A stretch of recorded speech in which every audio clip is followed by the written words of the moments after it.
Hello students, welcome to Educate. Today we are going to study kinetic theory of gases. So there are basic laws that we will analyze one by one. The first law is Boyle's law.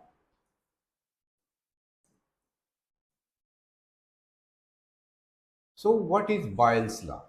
In every law there is something constant. Here temperature is constant. Is constant. Now what does this law state? At constant temperature, volume of a gas is proportional to 1 upon P. We can generalize it. So we will get PV equal to constant. Here, proportionality constant is used. If we write it further in a general way, so you will get P1 V1 equal to P2 V2.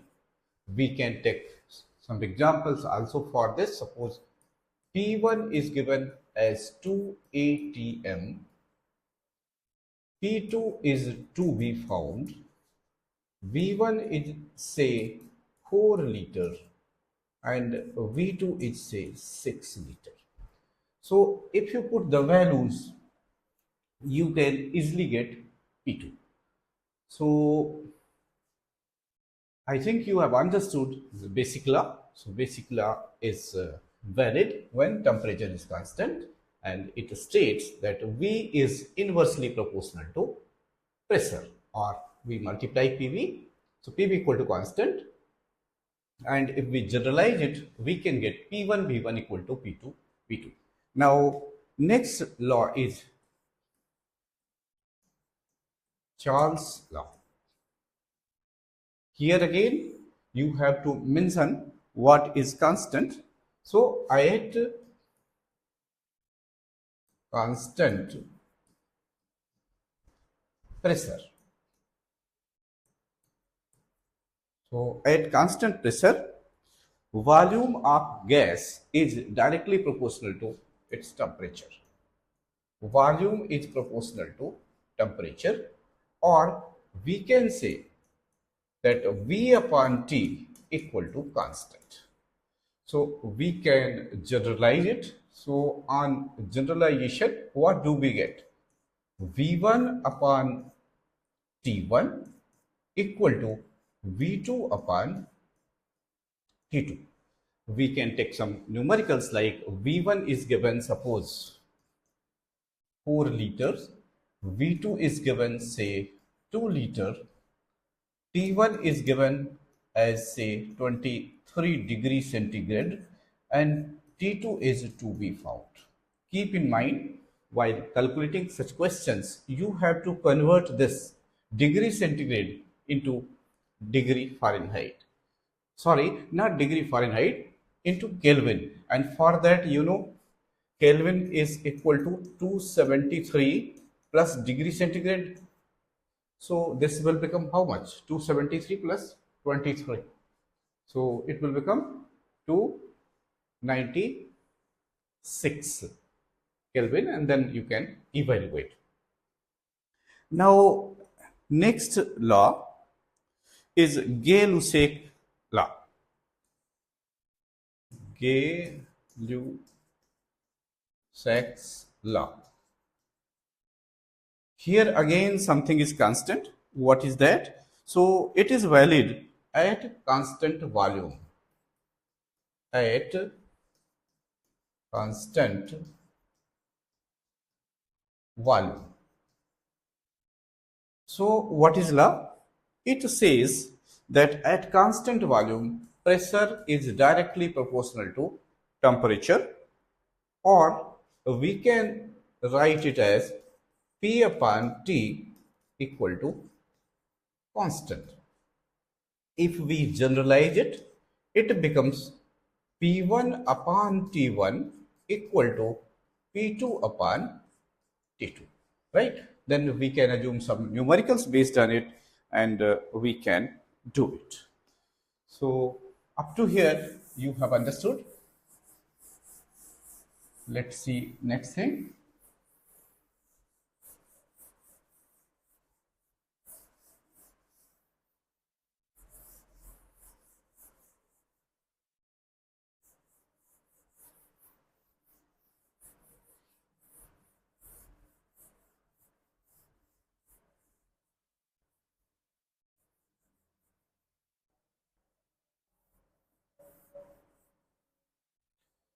Now, ideal gas equation.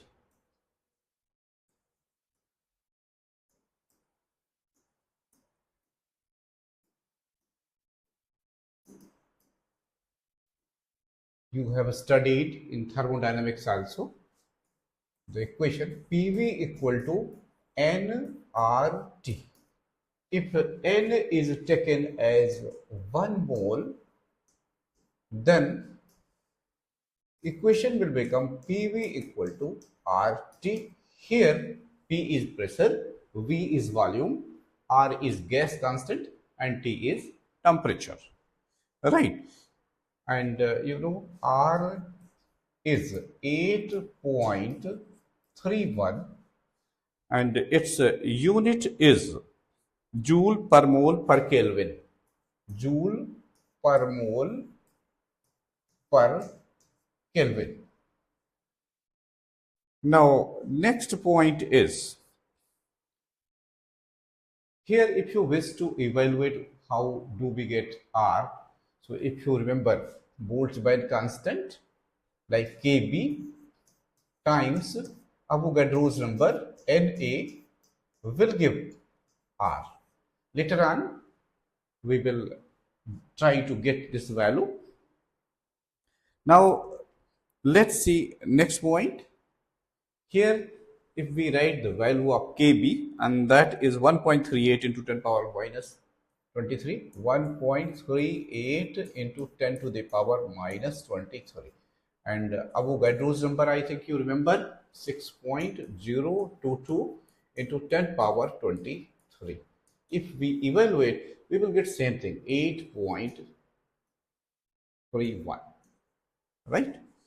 So, you have understood that Boltzmann constant times Avogadro number gives gas constant.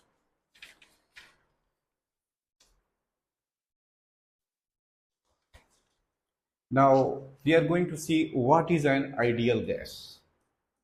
So, what characteristics does it show? Ideal gas, the particles are perfectly spherical, means the molecules are perfectly spherical and they are point sized and there is no force of attraction between them. So, we can say no force of attraction between the molecules, and the molecules are spherical and point sized, right? So this is basic thing. Now we are going to study kinetic theory of gases. So what does it involve? What are its main points? I'm going to write on the screen.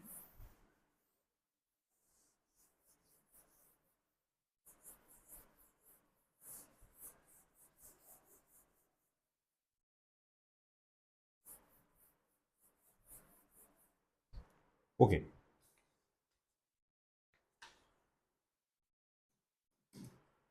Kinetic theory of gases. So here we are going to see basic assumptions that molecules are in random motion.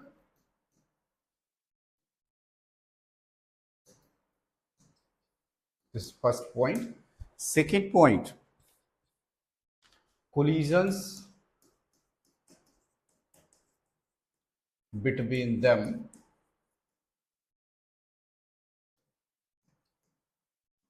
is perfectly elastic. Do you remember the property?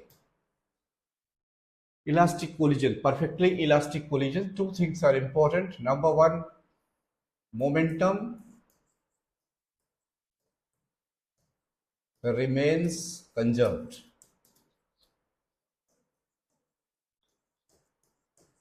Number two, kinetic energy remains conserved. So this is characteristic of elastic collision. In case of inelastic collision, what happens? Momentum remains conserved, but kinetic energy does not conserve. So here in this theory, we have assumed that whenever there is collision between the molecules, this collision is perfectly elastic. It means their momentum and kinetic energy remains conserved. Then between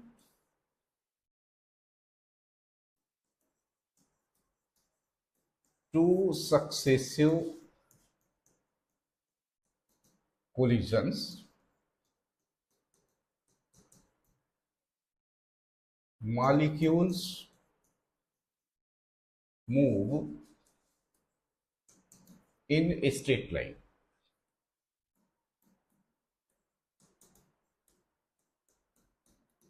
Right. And next point is these collisions are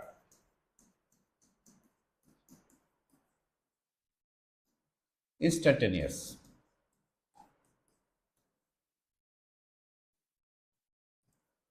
So these are some basic assumptions, although there are many, but these are the important ones that you have to memorize. Now we are going to see the expression for pressure exerted by a gas. If we consider a container in which gas is filled, then there will be molecules and they will be moving in different directions. We will assume that velocity is average velocity along x-axis will be same as velocity, average velocity along y-axis will be same as average velocity as along z-axis, and collisions, as we have assumed that it is perfectly elastic, so there is no loss of momentum nor energy. Generally, in any type of collisions, momentum remains conserved. So here the same assumption we have assumed. Now we have to find out the expressions for pressure. So pressure is given by 1 by 3 mass divided by volume. Here m represents mass of all molecules, right? So if there are n molecules and mass of each molecule is small m, then we can say capital M is equal to n times m, right? So P equal to m upon V and then V bar square. Here V bar, as I told you, will be average value, so V bar square, but mass upon volume can be written as density. So we can write it as 1 upon 3 rho V bar square. Right. Now let's write the expression for mean kinetic energy per molecule. So mean kinetic energy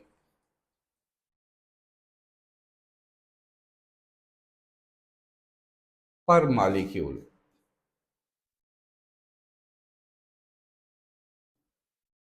is given by 3 by 2 RT. Here R, as I told you, it is Boltzmann constant multiplied by Avogadro's numbers, Na, right? So this thing. And if we find kinetic energy of 1 gram of gas, let's erase it.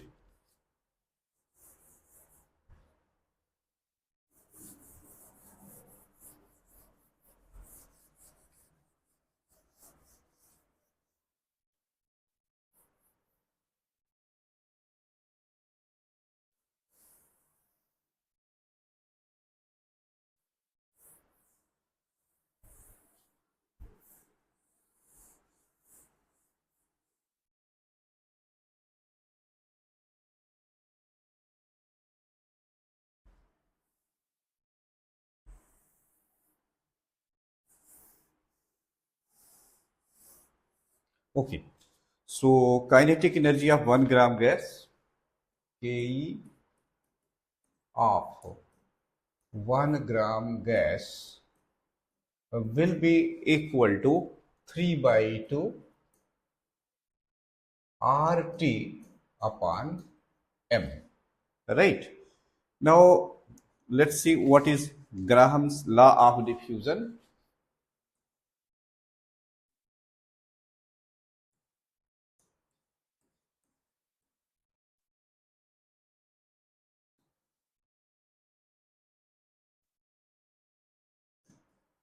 Here rate of diffusion we consider. So rate of diffusion, if we denote it as R, then it will be proportional to 1 upon square root of its density. So for two gases, we can write it like R1 upon R2 will be equal to root of D2 divided by D1, or we can square it. Now let's see Dalton's law of partial pressure.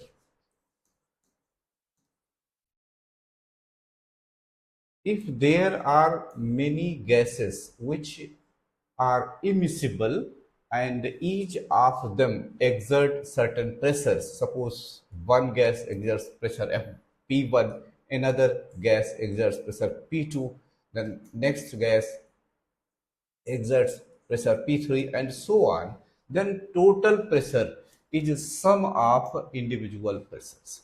So P equal to P1 plus P2 plus P3 and so on. But condition is gases must be immiscible, right? So you can, other way around, you can say that gases should be non-reacting, right? Now, next point, what is average velocity?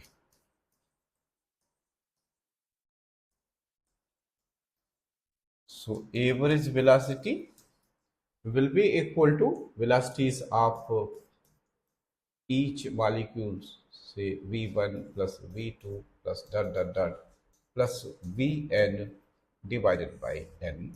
That is very basic thing.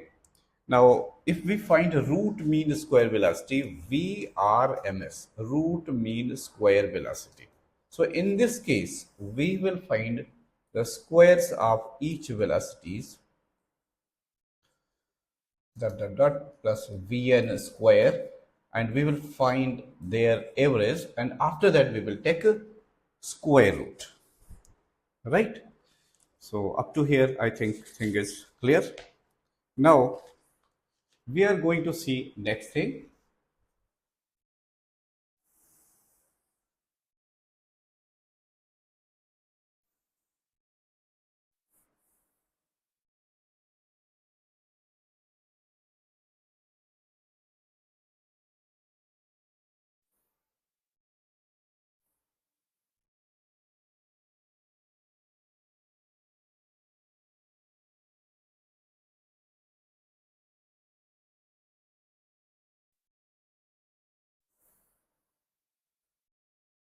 Okay, so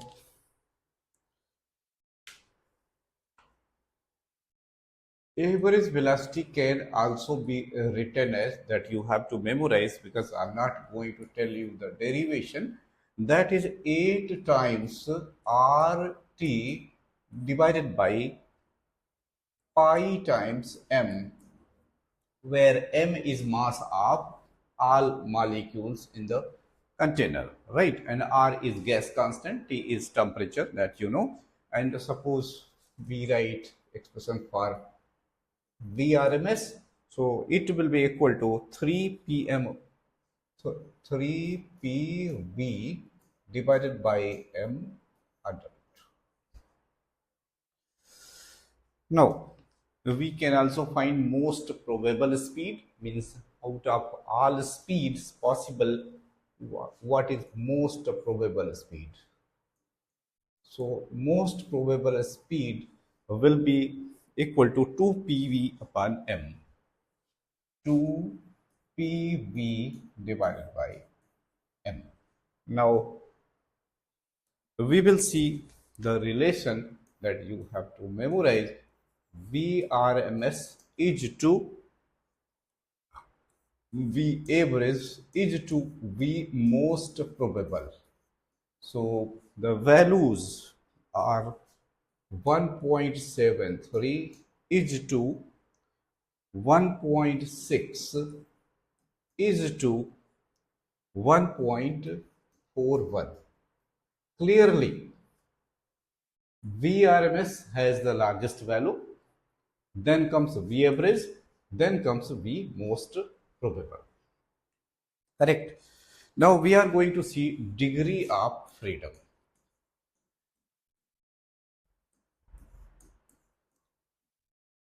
Degree of freedom. Degree of freedom F is given by 3n minus k, right? Where n is a number of atoms and k is number of possible relations, right? So we can consider different types of molecules like monoatomic, diatomic, triatomic, etc. And then we can find corresponding degree of freedom, and then we will try to get Cp and Cv, specific heats at constant volume and constant pressure. So in such situations, we must know the law of equipartition of energy, and after that we can easily calculate. So first of all, let's see what is law of equipartition of energy. Law of equipartition of energy states that each degree of freedom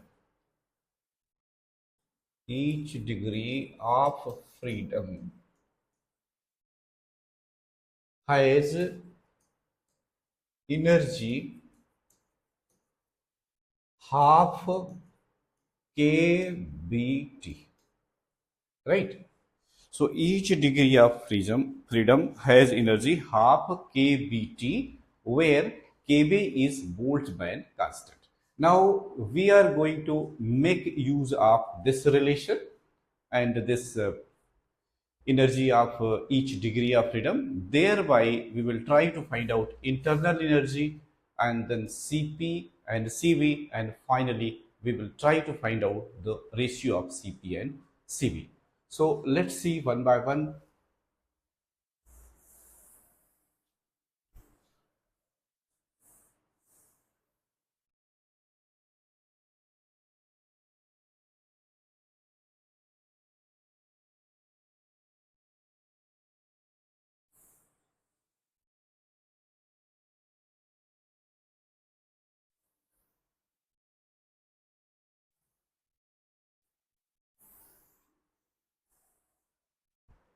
Okay, so monoatomic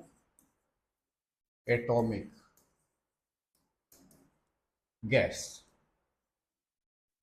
So in formula, degree of freedom, as you know, F equal to 3n minus k. Since it is monoatomic, means n equal to 1, and there is no relation because another molecule or another atom is absent. So k will be 0. Hence F will be 3. Now here we have to make comparison, so I'm drawing the boxes.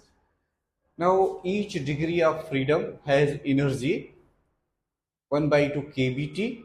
So energy of one atom, energy associated to each atom is equal to 3 degree of freedom, 3 into 1 by 2 kBT.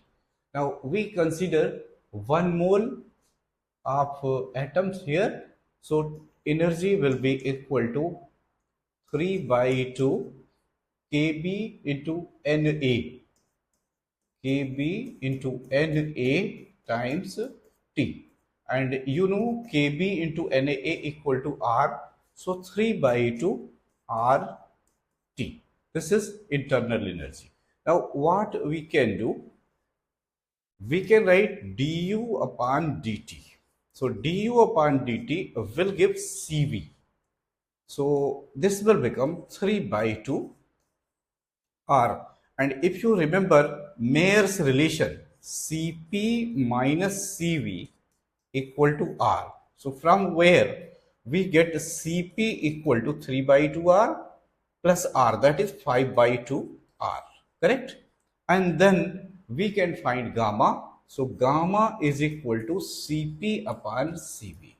So we put the values. Cp is 5 by 2R, Cv is 3 by 2R, so 5 by 3 will be left. So 5 by 3. So this is case of monoatomic gas. Now we are going to see diatomic gas.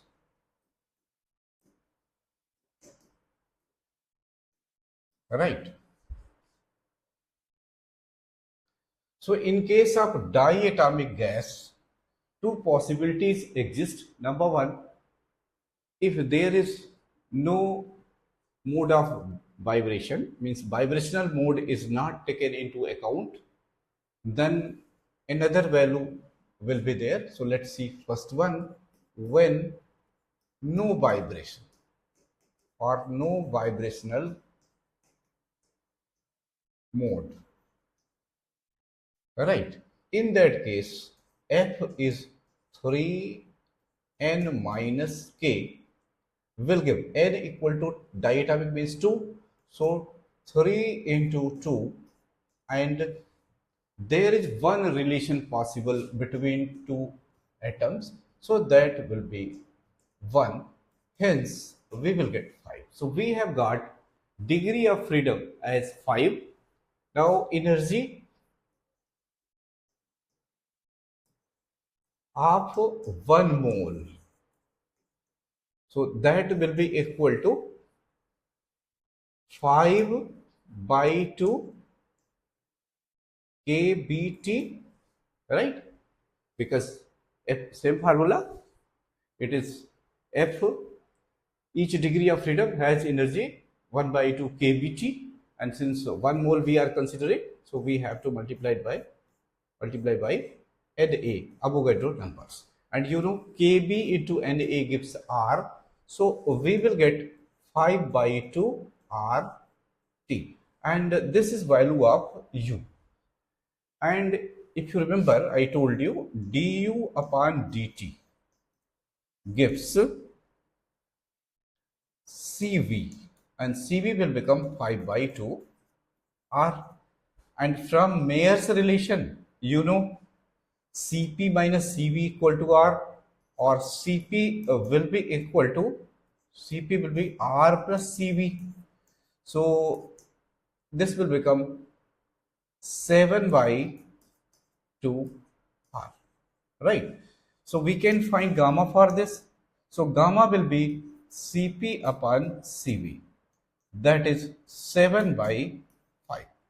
This is the case of diatomic gas when there is no vibrational mode. If vibration is also considered, if vibration or vibrational mode is considered, then two additional degrees will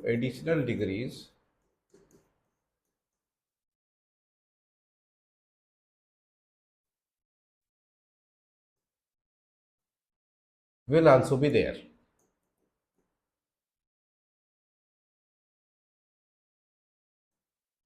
right? In such case, here F will become 7, right? So energy of 1 mole U will become 7 by 2 R T. We can find CV. CV will be du upon dt, right? So this will give 7 by 2 R. Then we find Cp. As you know, Cp equal to Cv plus R. So this will give 9 by 2 R. Then we can find gamma, that is Cp upon Cv. We put the values, so it will become 9 by 7. Now we consider triatomic molecules. So in case of triatomic molecules, what happens? There are two possibilities. Number one, when all three atoms lie on a straight line, and another possibility is that they form a triangle. So in first case, when they lie on a straight line, how many relations will be possible? So in that case, there will be two relations, whereas if they form a triangle, in that case, there will be three relations. So in each case, we can evaluate Cp and Cv. So we are going to talk about triatomic molecules. So two situations are possible. One is straight line.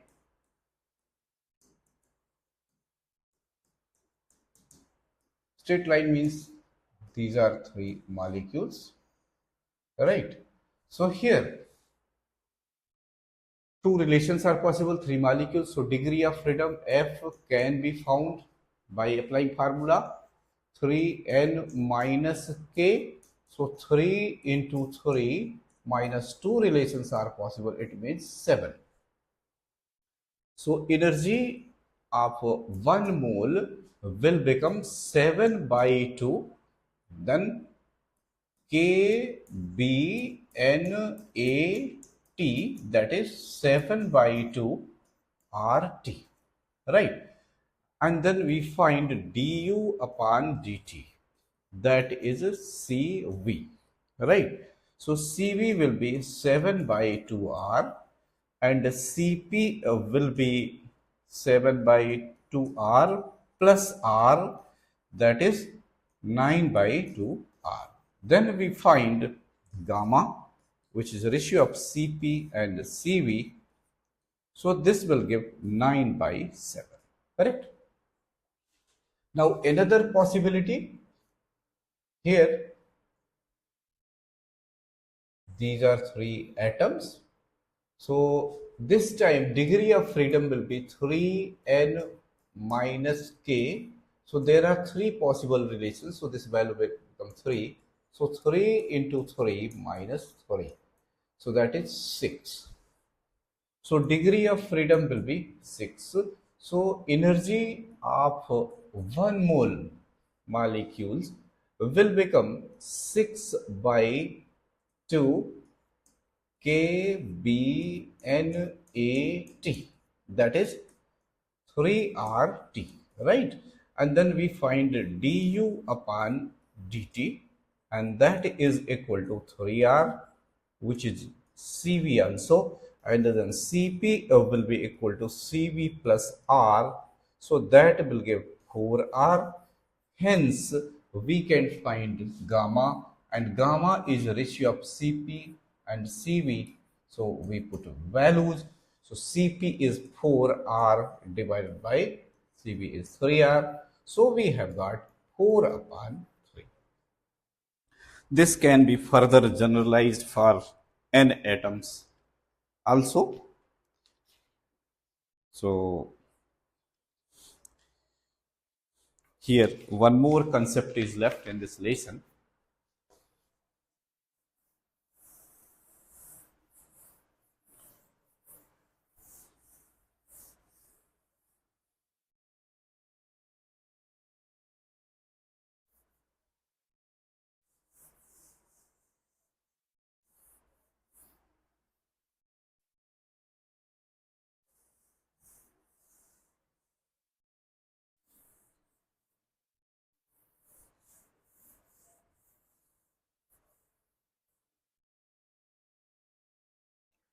Now, next point is mean free path.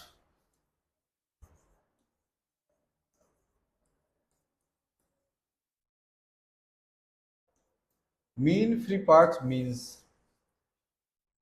straight distance covered by molecules or particles between two successive collisions.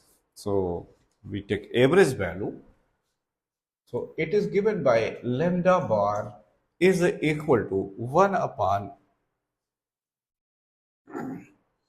root 2 times n pi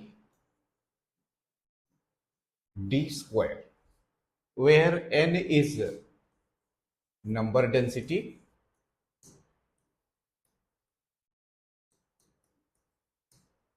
d is radius of the molecules, and rest is well known. D is not radius, twice of radius means this is diameter. No. So this was basic concept about the chapter, and you can easily do. Here if we take one example, like you have to find out mean free path lambda bar, that is question mark, you are given number density say 10 power 18, right? And the radius is given r equal to say 0 point, or you can say 0 point, don't write, r equal to say you write 1.0 into 10 power minus 6 meter. Then can you find lambda bar? So lambda bar will be equal to 1 upon root 2 multiplied by n is this much, 10 power 18 multiplied by 3.14 multiplied by this diameter square, so you can make it double. So 2 into 10 to the power minus 6 whole square meter. You can easily evaluate, and this is how chapter is over. In next video, we will study numericals based on these concepts. Thank you for watching. Team Educate.